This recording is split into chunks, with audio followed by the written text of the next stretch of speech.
This project seems difficult, but it's actually easy. We're going to replace this faucet with this one. First step, of course, is to turn off the water. Now we need to remove the old pop-up drain assembly.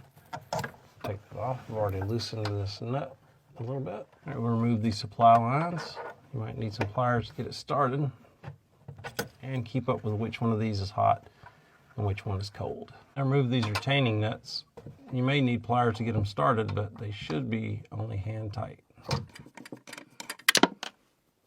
Let me warn you now, what's under this is not pretty, but that's okay. We're just going to lift off the old faucet and then we'll clean that right up. Now we'll put the faucet in its place.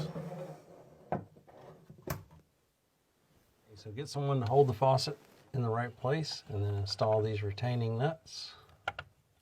They only need to be hand tight, but they do need to be pretty hand tight.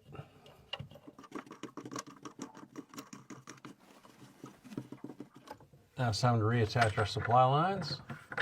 If you'll notice, there's a washer up in there, so these don't have to be super tight. We are going to give them 1/4 turn with a wrench. Also, it has a removable spray nozzle, so we have to connect that. It's just a press fitting.